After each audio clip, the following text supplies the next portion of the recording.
रमेश सत्संग में बड़ा विश्वास रखता था और उसने एक प्रण भी किया था कि वह 3 साधुओं को भोग लगाए बिना भोजन नहीं करेगा। एक समय ऐसा आया कि उसे साधु नहीं मिले। तभी उसकी नज़र सामने हलवाई पर पड़ी, जो कि चीनी के साधु बना बना कर रख रहा था। वह उन्हें देख अति प्रसन्न हुआ और वह 3 साधु चीनी के घर ले आया। अभी वह अपनी झोली टांग ही रहा था कि सामने से उसे 3 साधु आते दिखाई दिए। वह बड़ा प्रसन्न हुआ, उनको बड़े आदर भाव से घर लेकर आया और उनके चरण कमल धुलवाए। वह उन्हें आचमनी करा रहा था। तभी उसने अपनी पत्नी से कहा कि मैं दही लेकर आता हूँ, तुम इनका आदर सत्कार करो और भोजन लगाओ। तभी उसका बेटा रसोई में आया और उसने झोली जो टंगी हुई थी उसमें से 3 चीनी साधु निकाल लिए और अपनी माँ से बोला कि माँ, मैं इसमें से एक साधु खाऊंगा। वह इतने ज़ोर से बोला कि जो अंदर बैठे थे 3 साधु, उन्होंने सुन लिया। वह एक दूसरे के चेहरे की तरफ देखने लगे कि अरे, यह कैसी बात कर रहे हैं। तभी उन्होंने अच्छे से कान लगाकर और बातें सुननी चाहिए। वह जो कि उसकी माँ थी, वह बोली, बेटा अभी नहीं, अभी जब तुम्हारे पिताजी आ जाएंगे सब एक एक साधु खा लेंगे। अब तीनों साधुओं की हालत खराब थी कि हो ना हो यह 3 साधु इसीलिए बुलाते होंगे कि यह चट कर जाए। यह आदमी नहीं, शायद राक्षस है। अब क्या करें।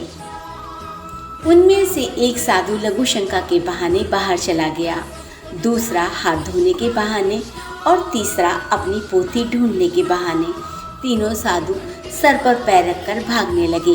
उधर से वह दही लेकर लौटा तो उसने देखा कि साधु भाग रहे हैं।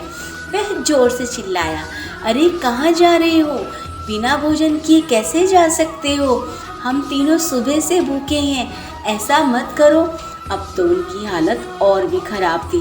वह तो अब अच्छे से समझ गए कि भैया ये तो तीनों मिलकर हम तीनों को चट करने ही वाले थे। जान बची लाखों पाए, यह सोचकर वे भागने लगे। लेकिन जो रमेश था वह तो भूख से व्याकुल हो रहा था। वह जोर से उनके पीछे भागा, तेजी से उनका पीछा करने लगा। तभी उसने एक साधु को पकड़ लिया। बाकी दोनों साधु भी उसकी रक्षा के लिए वहां आ गए और कहने लगे, हमें छोड़ दो, हमें छोड़ दो। तभी वह बोला कि आप ऐसा क्यों कह रहे हैं?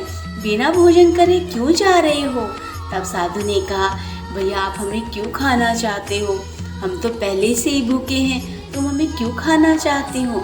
रमेश ने कहा, अरे मैं तुम्हें क्यों खाऊंगा? मैं तो तुम्हें भोजन कराने के लिए चल रहा हूँ। आपको कुछ गलतफहमी हो गई है, आइए। तब उन्होंने साधुओं ने सारी बात बताई। रमेश जोर जोर से हंसने लगा, कहने लगा, आपको शायद पूरी बात का पता नहीं है। तब वह चीनी से बने साधुओं की बात बताता है और अपने बेटे के बारे में भी बताता है, रोने दिखाता है। आश्वासन पाकर तीनों साधुओं ने बड़े ही प्रेम से स्वादिष्ट भोजन का स्वाद लिया। तो देखा, अगर हम पूरी बात नहीं सुनते हैं तो अर्थ का अनर्थ हो जाता है। इसीलिए हर बात की गहराई तक जाइए, नहीं तो आप भी जैसे वह साधु अच्छे खाने से वंचित रह जाते थे, कहीं आप भी ऐसा ना हो किसी अच्छी चीज़ से वंचित रह जाओ। आशा करती हूँ आपको यह कहानी अवश्य पसंद आई होगी और आप लाइक, शेयर और सब्सक्राइब करना नहीं भूलेंगे।